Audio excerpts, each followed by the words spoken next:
Welcome everyone. Today, we're diving into one of the most enduring and surprisingly adaptable ideas in political and economic thought: autarky. That's the drive for self-sufficiency, the desire of individuals, communities, and entire nations to reduce dependence on others. From ancient Greece to modern-day geopolitics, the idea of autarky has been used to justify peace, wage war, resist colonizers, and even build utopias. But why does this idea keep coming back? And what makes it so appealing to so many? Let's begin with the current wave. Leaders like Donald Trump and Xi Jinping have made strong cases for national economic independence. For them, trade has become a risk, not a benefit. But they're not alone. India, Russia, the EU, and many others are now turning inward. The rejection of globalization shocks many liberal thinkers. But if we look at history, the real surprise is that globalization lasted so long without a major pushback. This desire to be self-sufficient is as old as human civilization. It stretches all the way back to Diogenes, the ancient Greek philosopher who lived in a barrel and scorned wealth and power.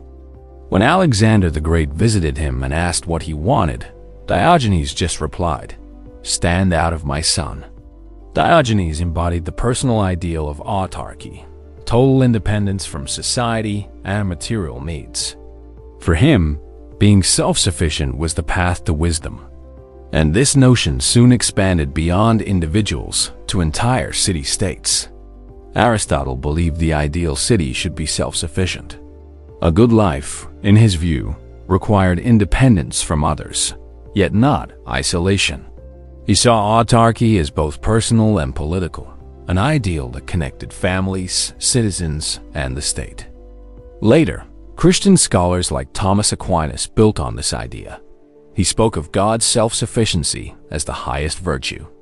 In earthly terms, he argued it was better for a city to feed itself than to rely on trade. Aquinas warned that trade awakened greed. For him, a self-sufficient economy wasn't just practical, it was moral. Monasteries in the medieval world tried to live this out, producing everything from food to wine to robes. Meanwhile, in Japan, the Tokugawa shogunate enforced sakoku, an isolationist policy that kept foreign traders and missionaries out. This was about preserving cultural purity and protecting sovereignty, not just economics. Fast forward to Rousseau. In the 18th century, he imagined early humans as solitary and self-sufficient. He praised the idea of minimal needs and advised nations like Corsica and Poland to focus on local production, not foreign trade. Fichte, a German philosopher, took these ideas further in his book, The Closed Commercial State.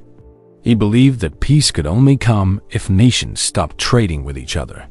Commerce, in his view, corrupted relationships between countries. Fourier, another visionary, imagined rural utopias called phalansteries, self-sufficient communities that blended moral values with economic structure. These ideas later inspired communes, kibbutzim, and even hippie collectives. Modern environmentalists also echo these thoughts. Writers like Jerry Mander have argued that local economies and reduced consumerism are better for people and the planet. Less trade means less exploitation and waste. Interestingly, this desire for self-reliance spans the political spectrum. Gandhi envisioned India as a web of self-reliant villages, producing their own food and cloth.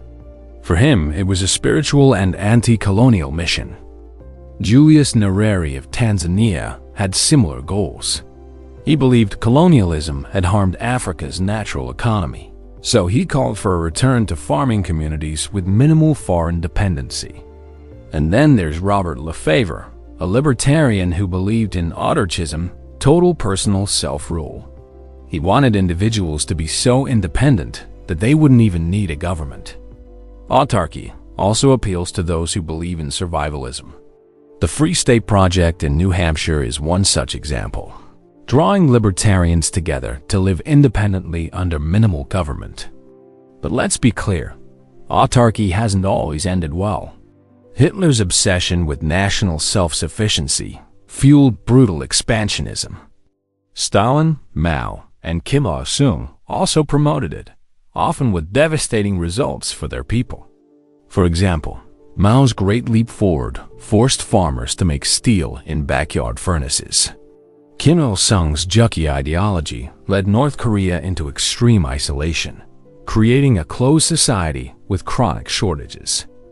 Even so, national security has long driven autarkic policies. George Washington believed America needed its own manufacturing base to defend itself. And he supported tariffs to protect infant industries from British competition. Economist Friedrich List took this further, arguing that developing nations should use protectionism until they're strong enough to compete globally. This remains a popular argument among leaders of both rich and poor countries. Today, Trump and others echo those early arguments. Tariffs, reindustrialization, and national supply chains are back on the agenda, all in the name of sovereignty and security. Tech thinkers like Curtis Yarvin argue for neo-Sakoku, a revival of Japan's isolationist model. He claims it would bring peace and cultural preservation in a chaotic world. But is that true? Anthropologists say humans have always traded. Archaeological finds show goods were being exchanged over long distances as far back as 320,000 years ago. Trade, it seems, is part of who we are. And globalization, for all its faults, has lifted billions out of poverty, expanded access to knowledge and technology, and improved health outcomes worldwide. Turning inward may not bring back what was lost. It may hurt more. Still, autarky persists. Why? Because it can mean so many different things to so many different people. It's about morality. It's about power. It's about fear. And it's about control. Autarky can be dressed up as progress or wrapped in nostalgia. It can look like a commune, a fortress, a monastery, or a national policy. That flexibility makes it incredibly resilient. But let's not forget the core idea that gives autarky its timeless appeal, the belief that self-reliance is virtuous. Whether for individuals or nations, the desire to stand on our own feet runs deep. It's a seductive promise, security without dependence, dignity without trade-offs. But the question remains, can any person or nation truly thrive alone? Or is that just a myth we keep retelling? If you've enjoyed this deep dive into the history and psychology of autarky, consider supporting this channel. Your support helps keep thoughtful, long-form content alive and independent. Thank you for watching.